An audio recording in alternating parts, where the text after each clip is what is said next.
There's only one fear that we should all have as human beings, and it should be the fear of knowing that we didn't try our best before we die. This is not supposed to be like pushing you to anxiously try to make changes in your life, but this is just sort of dropping the reality of everyone has a finish line, aka the day we pass away. And I think it's important to actually really sort of sit with that reality enough to realize, like, wow, like I better make the most out of this life. You know, I think life is at its best when we acknowledge the fact that it's finite, right? Because I think when taken from the empowering perspective, you realizing that your time is finite just makes you be like, okay, I'm gonna fucking take my life seriously. And I'm also gonna enjoy the fuck out of it. And that's the beautiful duality of this existence, is that if we don't take it seriously, then we're likely never gonna get ahead in life the way we would like.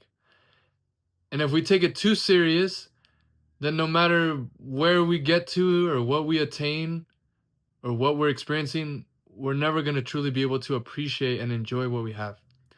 So I think the beautiful middle ground is to get to the point of I am not here forever, and hence let me live my life to the fullest, which implies that I'm going to take my life serious enough to actually do the things that I want to do. And at the same exact time, because I know that my time is finite, I'm gonna enjoy everything as much as I can. So at this point, you might be wondering, well, okay, well, that sounds nice, but how do I, in a practical sense, start to do that? How do I sort of live my life to the fullest while having that balance of seriousness slash playfulness? And I would tell you that through my experience of sort of really pushing myself to live the best life I can for the last 6 years, I will tell you there is probably one thing that is above importance to everything else, and it is to have routines in your day to day life that ground you and that you do on a daily basis. And the ones that have worked for me now are meditation, 10 minutes of meditation in the morning. I do journaling, which right now it's looking like a diary entry about like how my day's been, or maybe even writing what is literally around me, and it just sort of grounds me. Exercise, that's what's been helpful for me. Another one, and taking cold showers. Those things right there are the ones that are really helping me. So that way, no matter where I go or no matter what's going on in my life, those things ground me to the moment in a way where I feel quite confident about my future. And obviously, each one has a different benefit, but essentially, what they all do is that they regulate my nervous system. And then the other thing on top of all that is that I have a journal where I track my habits. And in this journal, it's like graph journal. So every time I do the habit, that particular habit for the day, then I check the box. And then on the opposite side, I have a graph. So then each day, let's like right now I have 16 habits that I'm tracking. Let's say today I do 13 out of the 16. Then on the other side, I have a graph where I literally will plop a little dot on 13. And then so that way for the whole month, I get to see how I am keeping up with my habits. And the habits that I am tracking include the things that I mentioned earlier, like the meditation, the journaling, the cold shower, the exercise. Those habits, amongst other ones like reading for 5 minutes, and another journal that I have that I work on for 5 minutes where it has prompts for me. These things are all geared towards the goal that I have, which is to launch my online business um, by the end of August and to have my first client by end of October. So yes, I'm being super transparent about all this, but just to really give you an example of what I really mean by all this. And so obviously some of these things like the meditation and all that, do you need that in order to launch a business? Maybe not, but the point is that those things regulate my nervous system. and they bring me a sense of stability in a world of chaos and unpredictability. And so, really, if you look at the common thread of everything that I'm saying, basically it comes down to having routines that either A, regulate your nervous system and help you be healthy, right? All the things that I mentioned help me to be healthy and to have a regulated nervous system, and also creates emotional stability, right? Journaling, meditation, exercise, all these things help with those things.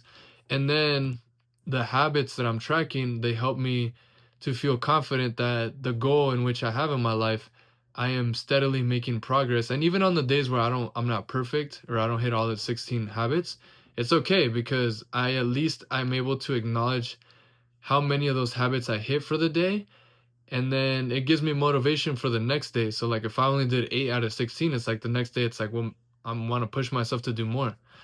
So again, I'm just trying to use myself as an example, but really what the message is to just have more structure in your life.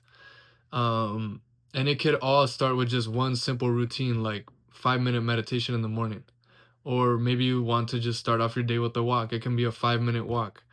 So literally anything that creates a certain anchor in your life that is good for your health is going to be something that is going to help you find that balance that I was referring to between, being very serious about the life that you want to create and at the same exact time being able to be very playful. Because when you practice something like walking or meditation or journaling and you give yourself a very simple parameters to play within, like you go for a 5-minute walk and you hit the same route every single day, within that sort of monotony, you are able to create a safe space. And within that safe space is where growth can actually happen and emotional stability can happen. And this is why it's so important for each person as an individual to create a routine that is healthy for them and that is something that works for them in their schedule and everything like that. And so without getting too hopefully out of the topic of the video, just make sure to have routines in your life. And it could all be something as simple as a 5-minute walk in the morning, Monday through Friday, or 7 days a week. And this is the thing that for me has personally helped the most in order to find the balance of being serious about my life while also being playful, because there's just something about, for example, taking a cold shower that like just wakes me up and it reminds me of how I'm just a human being, and cold water, no matter how many times I take a cold shower, it still gives me that shock and it wakes me up. So yeah, I hope this landed with you. I know it was a little bit messy towards the second half of the video, but yeah, if you like this video, make sure to like it. That really helps. If you have any questions or ideas for future videos, make sure to comment down below. And lastly, if you've made it this far, please make sure to subscribe because I'm posting daily videos. Yeah, so I'll see you tomorrow. Much love. Peace.